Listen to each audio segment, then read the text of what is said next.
This review brought to you by Bespoke Post. Get 20% off your first box with code FILMENTO. Right then. Oh, I imagine that you're all wondering why you find yourselves here. Our best hope is to confuse him. The best plan being no plan, thus confusion. Wrong.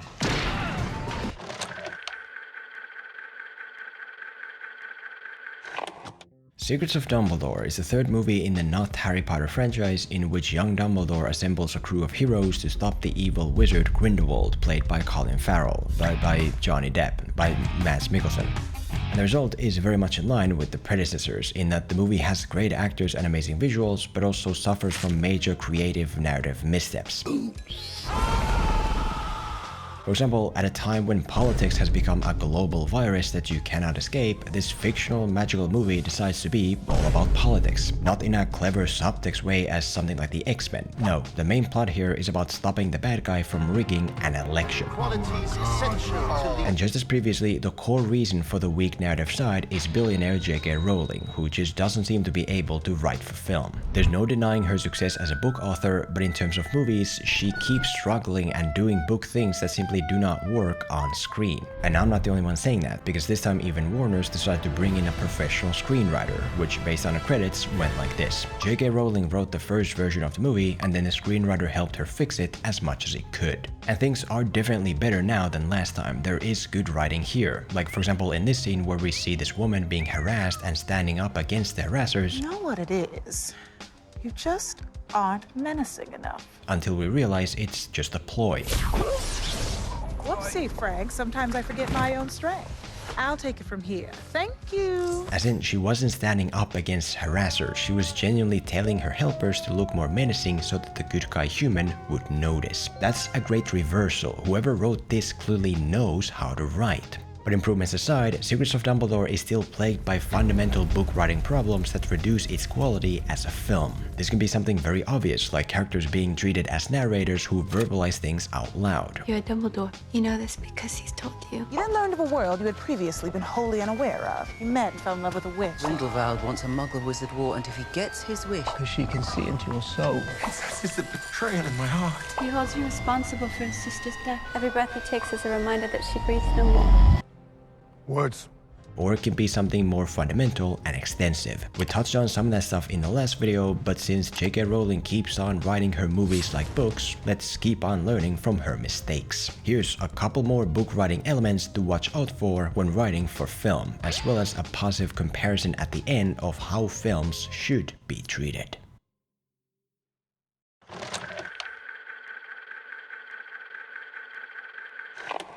One major book problem here is how many characters are introduced as parts of larger groups, to the point where they don't have enough unique individuality to stand apart. A great example of this is the end of the first act, where the heroes have assembled on this train to begin their move against the evil Grindelwald, and our main hero Newt literally introduces everyone as if he's JK Rowling. This is Bunty Broadacre, my indispensable assistant. This is Yusuf.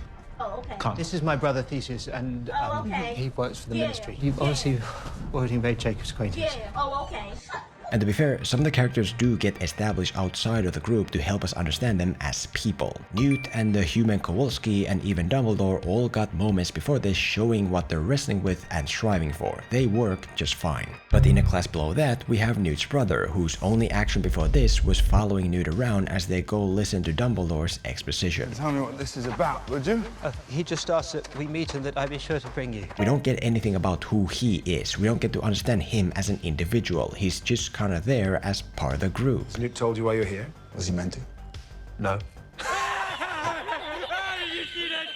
With him, you can argue that the build-up was done in the previous movies, but that didn't stop the other three from getting something. And for that reason, because the brother isn't his own person as much as he's part of the collective, he's already disappearing among all these others. So this is my... But in a class below that, we have Newt's secretary and this guy, who essentially just appear on a train. Hello, motherfucker. We don't get anything about them as people. They're effectively introduced as cogs in a bigger machine. All that's here is that she was in the last movie for 1 second and he's related to someone from the last movie. And so, what's there to care about or remember? How can we take interest in them as they spread out from the team when their existence is born out of nothing but being part of the team? Just the other day, he was married to me. Can you imagine? And as one last class before I get into what I'm getting at, there's the Good Witch. She's one of the better characters in the movie because she does a lot later on and because the actor playing her does a great job, but we also still don't get to know her as an individual. Not where she comes from or why she's on this journey personally. She's mostly there to represent the motives of the group. Lally, I believe you were given some reading material?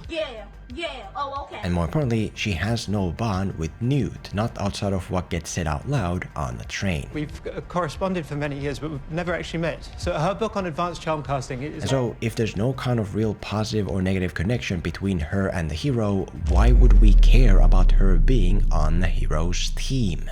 The point I'm getting at is that for various reasons, it's very difficult to introduce many characters as a group. It might work in a book because with every character you can stop and go into an in-depth explanation of who they are and why they're here and how they know the hero and so on. But in a movie, you can't do that. If you intro characters in your script by just writing their name and having another character state who they are, the reader's gonna forget them in 2 seconds. Bunty Broadacre, my indispensable assistant for the past 7 years. 8 years.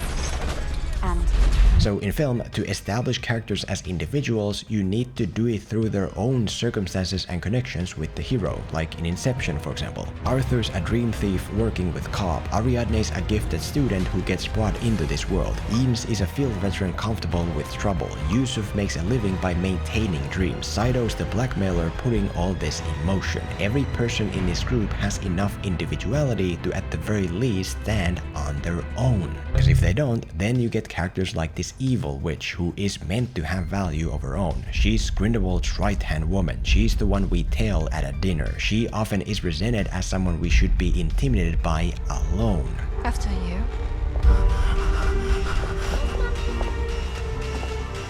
Which doesn't work because she never does anything alone to earn it. In her intro, she and her actions get lost among the actions of these others. If you want her to function exclusively as a part of a group, fine. But if you want her to stand as an individual, then do that. In her intro, have her attack Newt alone and bring in others only after her initial attack. Because in a movie, the only way to make the audience see characters as individuals is to build them up individually.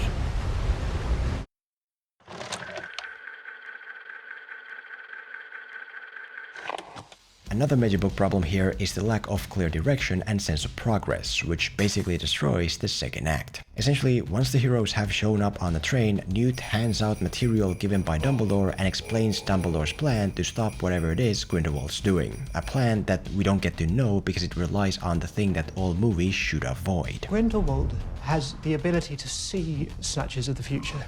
Then our best hope is to confuse him.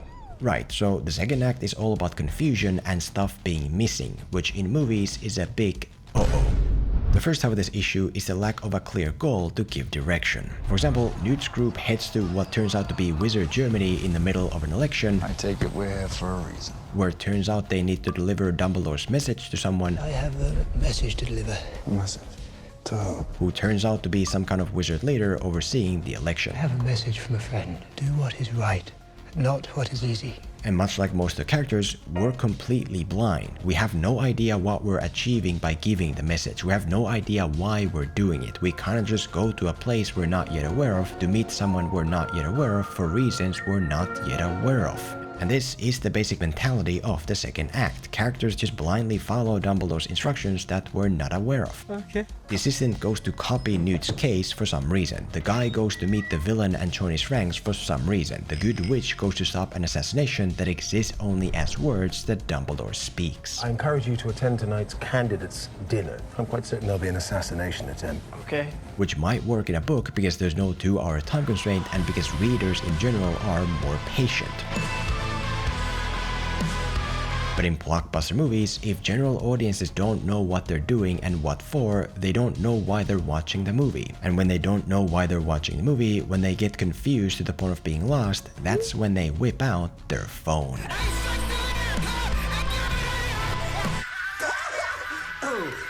The other half of this issue is the lack of progress. For example, when Newt gives the message to the wizard leader, it serves no purpose. It doesn't change his actions or the actions of others toward him. He's in cahoots with the villain then, he's in cahoots with the villain later, and even at the end. It's not like the message finally resonates with him in the finale and makes him redo the vote. No, he keeps pushing the bad guy's side even when it's hopeless. This is the true chili.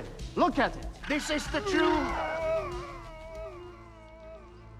You are fake news. In other words, delivering the message serves no ultimate purpose to the point where we may as well not have delivered it at all. Just the opposite, Newt showing up to give the message results in his brother getting captured. Which means that we then have to spend a big portion of the second act to rescue him, as in to undo that which we would have avoided by doing nothing in the first place. Congratulations. Congratulations. Albus, forgive me, but aren't we back where we started? Yes. Same with the guy joining the villain's ranks. At the end, he turns out to be good when he takes care of the bad guy thugs. But there's no point in him acting evil leading up to it. He doesn't get anything from being on the evil side to make this moment possible. No new powers or access to weaknesses or any benefits of any kind. He could have just stayed out of the whole plan and showed up as a civilian here to do the same thing from behind. There's no point to all this. There is a point to some things like saving the other candidate from Grindelwald's assassination. But even that feels like a superficial solution to a fundamental problem. Because why would Grindelwald try to poison the rival candidate in the first place when he already has a sure way to rig the election? Wouldn't that only jeopardize the election? Hold up. Wait a minute. Something ain't right. You know, it's like the movie's trying to force a retrospective point on something that is inherently pointless. Again, you might get away with non-crucial meandering in a book because you're not constrained by time or a culture of time. But in movies, you don't have that luxury. You're defined by your runtime and you need to earn it. Every scene should matter and push things forward. And if most of your second act would ultimately function the same way if your character stayed at home to confuse the villain by watching TV, that's not earning anything.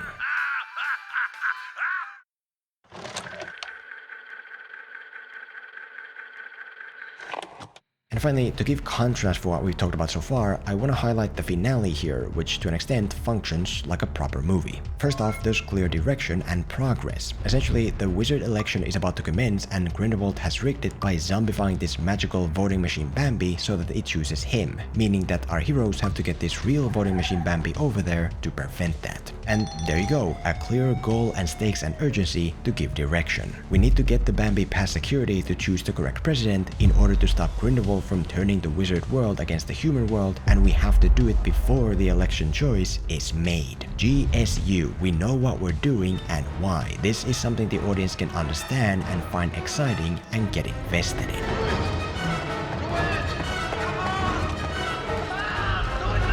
And what we do also matters, because basically the plan is to bring in multiple cases to confuse and thin out Grindelwald's security to get close enough. It matters that Kowalski draws a few guys after him. It matters that the fake cases get open and cause a ruckus.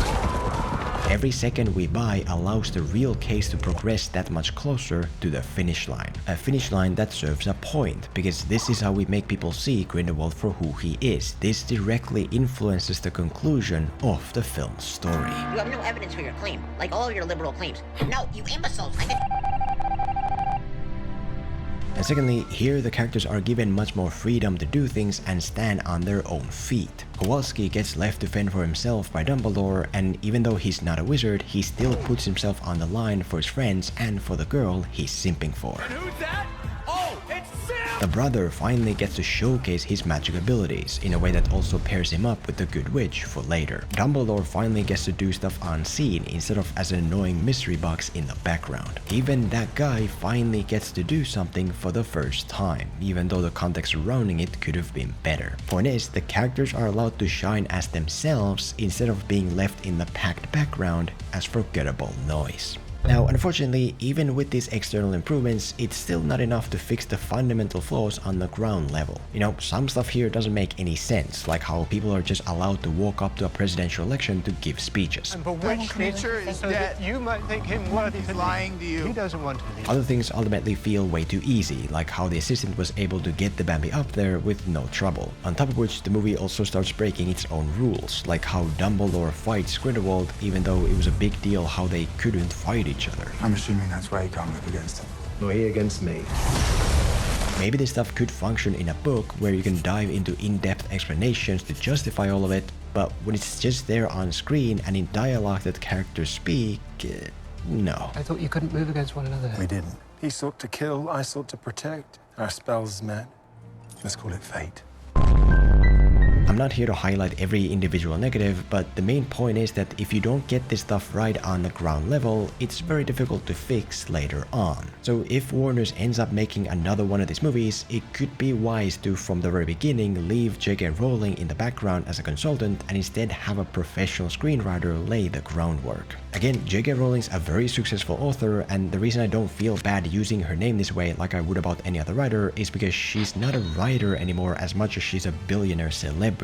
And that's why I genuinely think that she and her film work are a great example to use to study the dangers of going from book writing to film writing. Because even though in theory both are writing, in practice they function very differently.